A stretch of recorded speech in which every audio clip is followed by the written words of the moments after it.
Overview of the 1896 Philippine Revolution. Philippine Revolution is one of the most important events in the country's history. In the view of historians, it was an awakening in Asia. Filipinos played the part of brave pioneers in the revolution. The 1896 Philippine Revolution was the first national democratic revolution in Asia, and it was also a real revolutionary movement. This is to overthrow the Spanish colonizers for more than 300 years of colonizing the Philippines. The KKK was a moral and intellectual force behind the revolution, and the Americans came claiming to help, but they used their military power to colonize the Philippines. Moreover, the Philippine Revolution exerted a tremendous influence on Asian countries. The course from colonialism to independence, from tradition to the modernization in Asia, was headed by the 1896 Philippine Revolution. The KKK, the secret organization that initiated the revolt. Andres Bonifacio was the supreme of the Katipunan, or it was also known kataas-taasan, kagalang-galang Katipunan ng mga anak ng bayan. The organization drew inspiration from Dr. Jose Rizal. Before Katipunan was established, both Bonifacio and Rizal were part of La Liga Filipina, a progressive organization initiated by Rizal that sought peaceful reforms.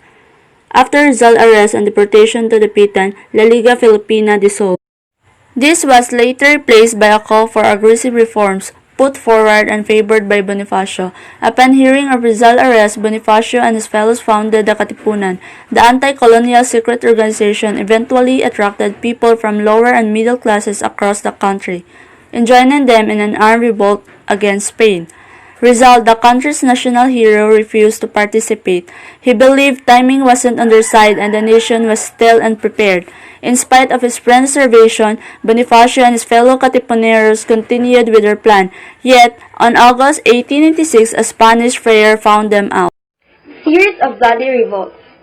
After the discovery of the Katipunan, Spanish authorities made several arrests to identify their members.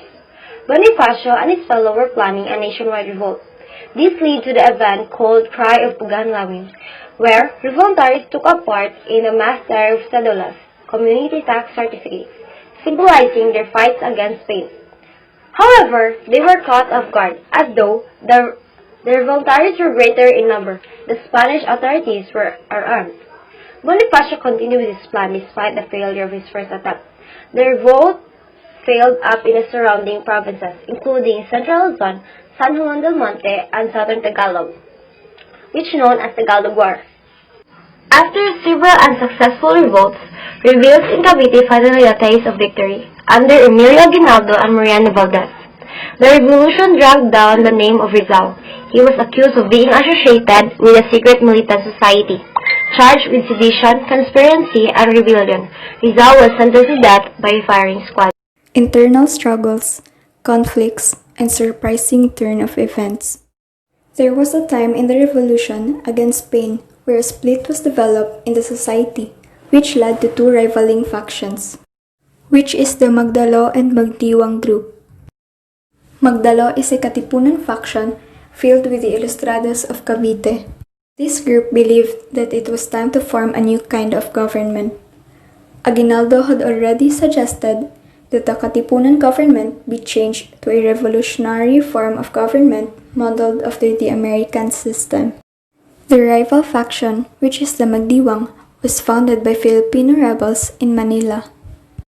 This group has different idea from the Magdalo group. They believed that the Katipunan government was still useful. It could still answer the Filipinos' need for change. In other words, at this point in our history, there were two leaders with two different views on how to run the government. To settle the leadership dispute, the Tijeros Convention was established. The revolutionary leaders held an important meeting in a far state residence in Tijeros and discussed regarding the escalating tension between Magdalo and Magdiwang forces.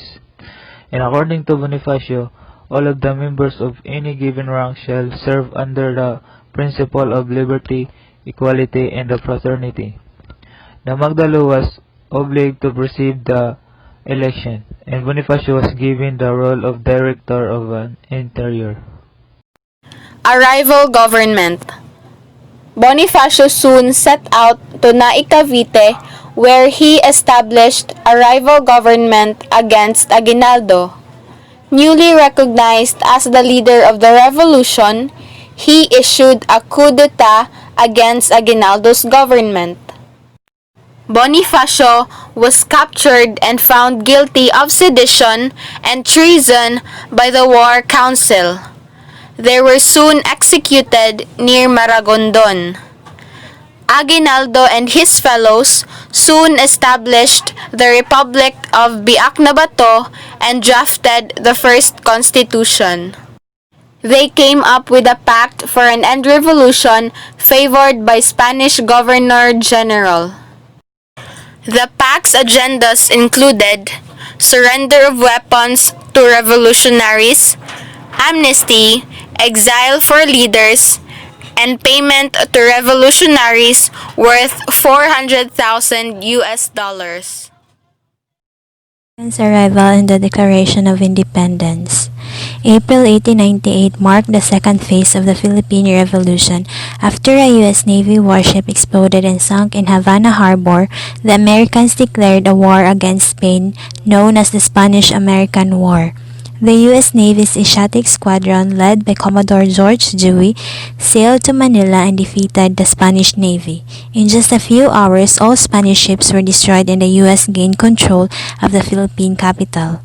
Meanwhile, Aguinaldo became friendly with the United States. He met with the U.S. consul who advised him to cooperate with the Americans. And so, from his exile in Hong Kong, Bonifacio eventually returned to the Philippines and resumed the attacks against the Spanish authorities. And on June 12, 1898, Aguinaldo declared the country's independence and the birth of the Philippine Republic. From his balcony in his house in Cavite, the Philippine flag was unfurled.